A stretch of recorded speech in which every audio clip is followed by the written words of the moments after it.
இந்திய அரசு ஒரு ஒரு 19 திரைப்படங்களை தடை பண்ணியிருக்காங்க.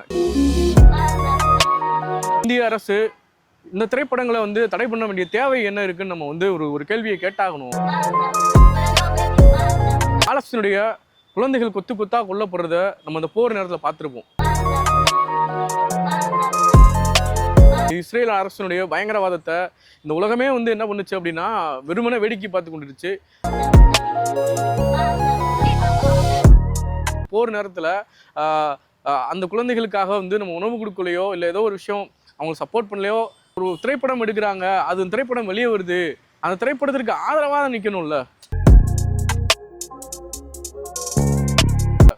ஏன் ஒன்றிய தகவல் மற்றும் ஒலிபரப்புத்துறை அமைச்சகம் இந்த படங்களை எல்லாம் தடை பண்ணும்?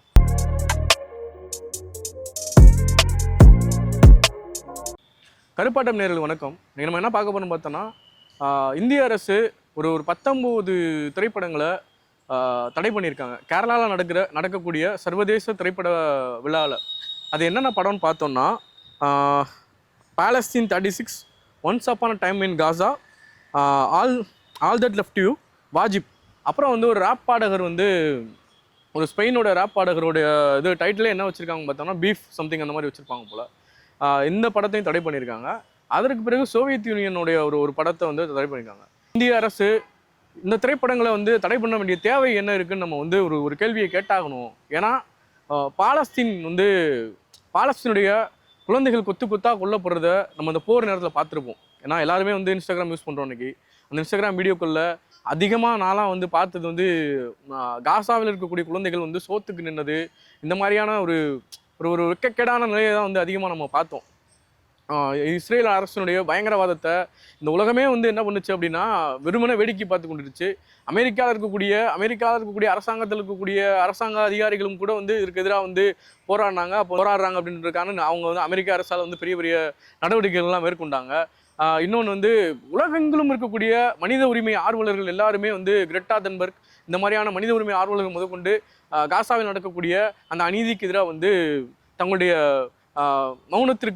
மௌனத்தை உடச்சிட்டு எல்லாரும் வெளியே வந்தாங்க. ஸோ போர் நேரத்தில் அந்த குழந்தைகளுக்காக நம்ம உணவு கொடுக்கலையோ இல்லை ஏதோ ஒரு விஷயம் அவங்களுக்கு சப்போர்ட் பண்ணலையோ அவங்களுக்காக துணை நிற்கலையோ, உண்மையிலே ஒரு திரைப்படம் எடுக்கிறாங்க, அது திரைப்படம் வெளியே வருது, அந்த திரைப்படத்திற்கு ஆதரவாக நிற்கணும்ல.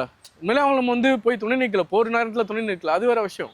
ஆனால் அந்த மக்களுக்கு ஒரு திரைப்படம் பண்ணியிருக்காங்கன்னா அந்த திரைப்படத்தை தடை பண்ணாமல் இருக்கணும்ல. ஏன் ஒன்றிய தகவல் மற்றும் ஒலிபரப்புத்துறை அமைச்சகம் இந்த படங்களை எல்லாம் தடை பண்ணும்? ஆனால் இதையெல்லாம் கேரளா அரசாங்கம் பொருட்படுத்தலை. அது ஒரு மகிழ்ச்சிக்குரிய ஒரு விஷயமா நான் பார்க்குறேன். கேரளா அரசாங்கம் ஒரு உண்மையிலேயே ஒரு தைரியமான ஒரு நடவடிக்கையை முன்னெடுத்திருக்காங்க.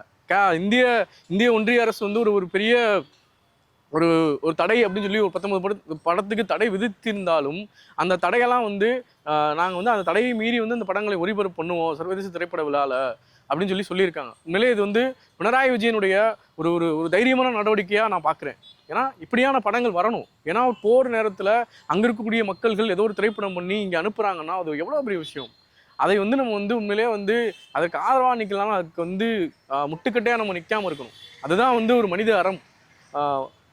மோடி அரசு நாங்கள் ஒரு பல்வேறு தன்மையை கொண்ட ஜனநாயக தன்மையை கொண்ட அரசு அப்படின்னு வெளியே சொல்லிக்கிட்டாலும் வெளியே இது மாதிரியான சில நடவடிக்கைகளை மேற்கொள்கிறாங்க. இன்க்ளூடிங் இன்னைக்கு மதுரையில் ஒரு மிகப்பெரிய ஒரு இஷ்யூ போயிட்டு இருக்கு, திருப்பரங்குன்றம் இஷ்யூ. அது இரு சமூகத்திற்கு எதிரான ஒரு பதட்டமான இரு மதங்களுக்கு இடையிலான ஒரு பதட்டமான சூழ்நிலை உண்டாக்கக்கூடிய ஒரு விஷயமா இருக்கு. ஏன்னா இப்படி ஒரு விஷயத்த மதுரை பார்த்ததில்லை. இப்படியான ஒரு இந்து முஸ்லீம் எதிராக முன்னெடுத்துகிற ஒரு இடம் இருக்குல்ல. ஆனால் இந்த போக்கையெல்லாம் பாஜக உடைத்து ஒரு மனித ஜனநாயகத்தின் பக்கம் நிற்கணும். இங்கே இருக்கக்கூடிய எல்லாரையும் சமமாக பார்க்கணும். இங்கே இருக்கக்கூடிய எல்லாரையும் வேற்றுமையாக பார்க்காத ஒரு இடத்துக்கு முன்னெடுத்து இந்திய அரசும் சரி பாஜக அரசும் சரி இதுபோல படங்களையும் ஒரு மனித சகோதரத்துவத்துக்கு ஆதரவான படங்களை வரவேற்கணும் அப்படின்னு சொல்லி நான் அந்த காணொலி வாயிலாக கேட்டுக்கிறேன். நன்றி.